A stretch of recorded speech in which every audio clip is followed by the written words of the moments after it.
Assalamualaikum warahmatullahi wabarakatuh. Alhamdulillahirabbil alamin. Wa bihi nasta'inu ala umuri dunya waddin. Wassalatu wassalamu ala nabiyil mursalin Muhammadin sallallahu alaihi wasallam ajma'in.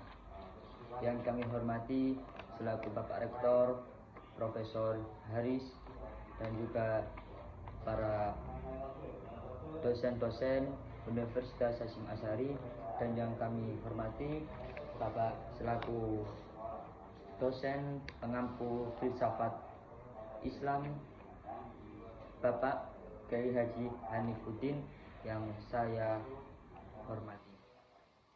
Di sini saya Ahmad Ini Saputra dari kelas A semester 3 Fakultas Agama Islam akan menjelaskan peta imajinasi yang berjudulkan Alam Semesta. Yakni alam semesta. Alam semesta menurut istilah adalah keberadaan yang mencakup segala sesuatu termasuk materi, energi, ruang, waktu, dan hukum-hukum fisika. Beberapa aspek alam semesta. Yang pertama, benda-benda fisik meliputi bintang, planet, asteroid, dan yang kedua yakni energi yang mencakup radiasi. Dan ruang dan waktu itu termasuk dari alam semesta. Alam semesta yakni diciptakan oleh Allah Subhanahu wa taala, dan yang mencakup semua selain Allah Subhanahu wa taala itu disebut alam semesta. Di sini tidak hanya bumi, yakni semua semua sesuatu yang selain Allah Subhanahu wa taala itu adalah alam semesta. Dan alam semesta itu wujudnya alam dan dibagi menjadi dua, yakni pertama alam syahadah dan alam ghaib. Sini ada yakni alam syahadah dan alam ghaib. Dan seperti alam syahadah bisa diketahui seperti batu, pohon, tanah, bumi, air. Dan alam ghaib bisa diketahui yakni akhirat dan alam-alam ghaib yang lain yang manusia tidak bisa melihatnya. Dan alam semesta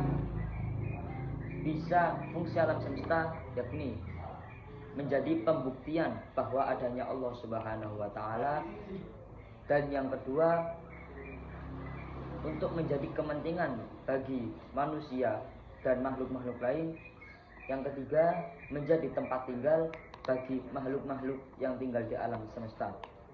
Yang keempat, alam semesta juga untuk memenuhi kebutuhan makhluk-makhluk yang diciptakan oleh Allah Subhanahu wa taala.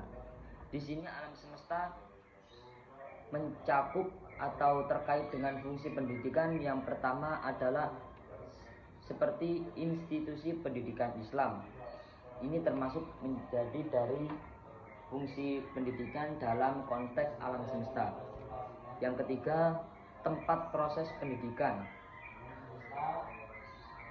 Yang keempat, alam semesta sendiri bisa menjadi guru bagi pendidikan tersebut atau pendidik atau peserta didik.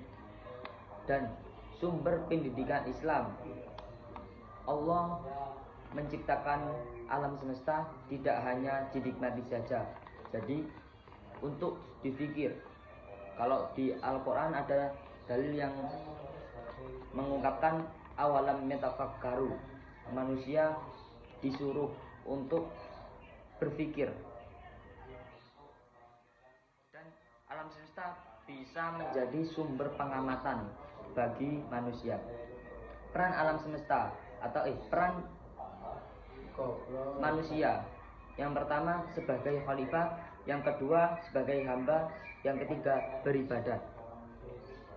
Sebagai khalifah di alam semesta atau di bumi, manusia haruslah menjadi pelindung dari kerusakan, dari perilaku-perilaku manusia sendiri. Dan yang kedua, pemakmur alam. Jadi manusia diciptakan di bumi tidak boleh membuat kerusakan atau onar di dalam bumi atau sesama manusia sendiri. Dan yang ketiga, manusia pemanfaatan alam. Manusia harus memanfaatkan alam sebaik mungkin, karena Allah menciptakan alam semesta itu tidak hanya cuma-cuma. Semua ada manfaatnya. Dan manusia sebagai khalifah yakni bisa juga menjadi pendidik generasi. Yang kedua, manusia sebagai hamba. Jadi diciptakan manusia oleh Allah itu seperti dalil di Al-Quran, wa ma khalaqatul jinna wal insa illa liya'budun, yakni yang artinya tidaklah aku Allah menciptakan jin dan manusia itu hanyalah untuk beribadah. Beribadah ini kepada Allah.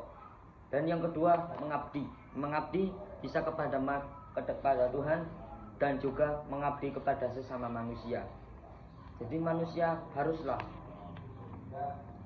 menjadikan dirinya agar bermanfaat sesama manusia maupun kepada Tuhan atau alam semesta sendiri. Sekian dari kami presentasi dari peta imajinasi. Sedikit pantun dari saya. Indonesia negara hukum. Assalamualaikum.